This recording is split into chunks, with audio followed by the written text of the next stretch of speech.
ದೇವರ ಮಕ್ಕಳಾಗುವಂತೆ ನಿಮ್ಮ ಆತ್ಮಗಳನ್ನು ವಾಕ್ಯದಲ್ಲಿ ಬಲಪಡಿಸುವ ಅನುದಿನದ ಧ್ಯಾನ ನವೆಂಬರ್ 20. ಎಲ್ ಜಿ ವೈಟ್ ರವರ sons and daughters of god ಎಂಬ ಪುಸ್ತಕದ 325ನೆಯ ಪುಟ. ಶೀರ್ಷಿಕೆ: ನಾವು ಕ್ರಿಸ್ತನಲ್ಲಿ ಬೆಳೆಯಬೇಕು. ಈ ದಿನದ ಸತ್ಯವೇದದ ವಾಕ್ಯ: ನಾವು ಇನ್ನು ಮೇಲೆ ಹೊಂಚು ಹಾಕುವವರ ವಂಚನೆಗೂ ಮನುಷ್ಯರ ಕಪಟದಿಂದಲೂ ಮೋಸದ ಉಪಾಯ ಮಾಡುವ ತಂತ್ರದಿಂದಲೂ ಅದರ ಬೋಧನೆಯ ಪ್ರತಿಯೊಂದು ಗಾಳಿಯಿಂದಲೂ ಬಡಿಯಲ್ಪಟ್ಟು ಅತ್ತಿತ್ತ ನೂಕಾಡಲ್ಪಡುವ ಬಾಲಕರಂತೆ ಇರಬಾರದು. ಆದರೆ ಪ್ರೀತಿಯಲ್ಲಿ ಸತ್ಯವನ್ನು ಮಾತನಾಡುತ್ತಾ ಎಲ್ಲಾ ವಿಷಯಗಳಲ್ಲಿ ತಲೆಯು ತಾನೇ ಆಗಿರುವ ಕ್ರಿಸ್ತನಲ್ಲಿ ಬೆಳೆಯಿರಿ. ಎಫೆಸದವರಿಗೆ 4ನೇ ಅಧ್ಯಾಯ 14 ಮತ್ತು 15ನೇ ವಚನಗಳು.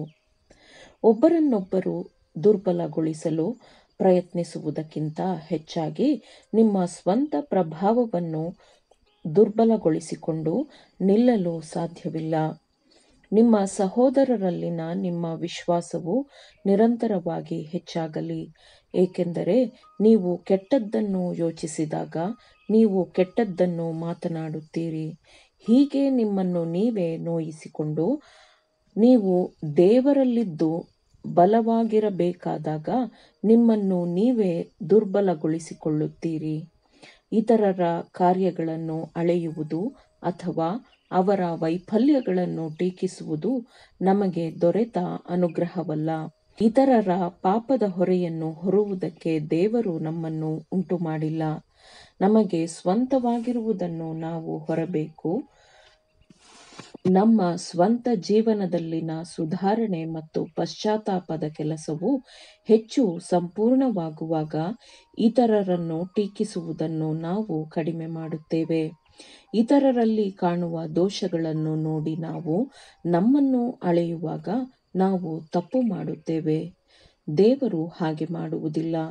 ದೇವರು ಪ್ರತಿಯೊಬ್ಬರ ಜೀವನದ ಪರಿಸ್ಥಿತಿಗಳನ್ನು ಅರ್ಥ ಮಾಡಿಕೊಳ್ಳುತ್ತಾನೆ ಮತ್ತು ಕ್ರೈಸ್ತೀಯ ಗುಣಸ್ವಭಾವಗಳನ್ನು ಅವರು ಪರಿಪೂರ್ಣಗೊಳಿಸಿಕೊಳ್ಳಲು ಅವರಲ್ಲಿ ಪ್ರತಿಯೊಬ್ಬರಿಗೂ ದೊರೆತ ಅನುಗ್ರಹಗಳು, ಅವಕಾಶಗಳ ಮೂಲಕ ಮಾನವನನ್ನು ಅಳೆಯುತ್ತಾನೆ. ದೇವರ ಬಗೆಗಿನ ಜ್ಞಾನವನ್ನು, ಆತನ ಸತ್ಯದ ಬಗೆಗಿನ ಜ್ಞಾನವನ್ನು ಹೊಂದಿಕೊಳ್ಳಲು ಮನುಷ್ಯ ಕಾರ್ಯಭಾರಿಗಳಿಗೆ ಇದ್ದ ಅವಕಾಶಗಳನ್ನು ದೇವರು ಪರಿಗಣಿಸುತ್ತಾನೆ. ದೇವರಾಜ್ಞೆಯ ಬಗೆಗಿನ ನಿಜವಾದ ಅಂದಾಜು ಹೊಂದಿರುವವನು ತನ್ನ ಗುಣಸ್ವಭಾವದೊಂದಿಗೆ ಇತರರ ಗುಣಸ್ವಭಾವವನ್ನು ಹೋಲಿಕೆ ಮಾಡುವುದಿಲ್ಲ. ಅವನು ದೇವರ ಪರಿಶುದ್ಧ ಆಜ್ಞೆಗಳಿಗೆ ತನ್ನ ಜೀವನವನ್ನು ಹೋಲಿಸಿಕೊಂಡು ತನ್ನ ಜೀವನವನ್ನು ಅಳೆಯುತ್ತಾನೆ. ರಕ್ಷಕನು ತನ್ನ ಶಿಷ್ಯರಿಗೆ ನೀಡಿದ ಉಪದೇಶಗಳಲ್ಲಿ ದುಷ್ಟತನವನ್ನು ನಿರ್ಮೂಲನೆ ಮಾಡುವ ಕೆಲಸ ಎಷ್ಟು ಪೂರ್ಣವಾಗಿರಬೇಕು ಎಂಬುದನ್ನು ತೋರಿಸಿಕೊಟ್ಟಿದ್ದಾನೆ. ಆದುದರಿಂದ ನಿನ್ನ ಬಲಗಣ್ಣು ನಿನಗೆ ಅಭ್ಯಂತರವಾಗಿದ್ದರೆ ಅದನ್ನು ಕಿತ್ತು ನಿನ್ನಿಂದ ಬಿಸಾಡಿಬಿಡು ಎಂದು ಯೇಸು ಹೇಳಿದ್ದಾನೆ. ನಾವು ಇನ್ನು ಮೇಲೆ ಹೊಂಚು ಹಾಕುವವರ ವಂಚನೆಗೂ ಮನುಷ್ಯರ ಕಪಟದಿಂದಲೂ ಮೋಸದ ಉಪಾಯ ಮಾಡುವ ತಂತ್ರದಿಂದಲೂ ಅದರ ಬೋಧನೆಯ ಪ್ರತಿಯೊಂದು ಗಾಳಿಯಿಂದಲೂ ಬಡಿಯಲ್ಪಟ್ಟು ಅತ್ತಿತ್ತ ನೂಕಾಡಲ್ಪಡುವ ಬಾಲಕರಂತೆ ಆಗಿರದೆ, ಪ್ರೀತಿಯಲ್ಲಿ ಸತ್ಯವನ್ನು ಮಾತನಾಡುತ್ತಾ ಎಲ್ಲಾ ವಿಷಯಗಳಲ್ಲಿ ತಲೆಯು ತಾನೇ ಆಗಿರುವ ಕ್ರಿಸ್ತನಲ್ಲಿ ಬೆಳೆಯಿರಿ ಎಂದು ವಾಕ್ಯವು ಹೇಳಿರುವಂತೆ ನಮ್ಮ ಕ್ರೈಸ್ತೀಯ ಗುಣಸ್ವಭಾವಗಳಲ್ಲಿ ಪರಿಪೂರ್ಣತೆಯನ್ನು ಹೊಂದಲು ನಿರಂತರವಾದ ಅಭಿವೃದ್ಧಿಯನ್ನು, ಪ್ರಗತಿಯನ್ನು ಸಾಧಿಸಬೇಕು. ಬೆಳೆಯುವುದು ನಿರಂತರವಾದ ಕೆಲಸವಾಗಿದೆ. ಆಮೇನ್. ದೇವರ ವಾಕ್ಯಗಳನ್ನು ಶ್ರದ್ಧೆಯಿಂದ ಆಲಿಸುವವರು, ಪಾಲಿಸುವವರು ಆಗಬೇಕೆಂದು ನಿಮ್ಮನ್ನು ಉತ್ತೇಜಿಸುತ್ತೇನೆ. ಪರಿಶುದ್ಧಾತ್ಮನ ಸಹಾಯದಿಂದ ಆಲಿಸಿದ ನಿಮ್ಮೆಲ್ಲರಿಗೂ ಧನ್ಯವಾದಗಳು.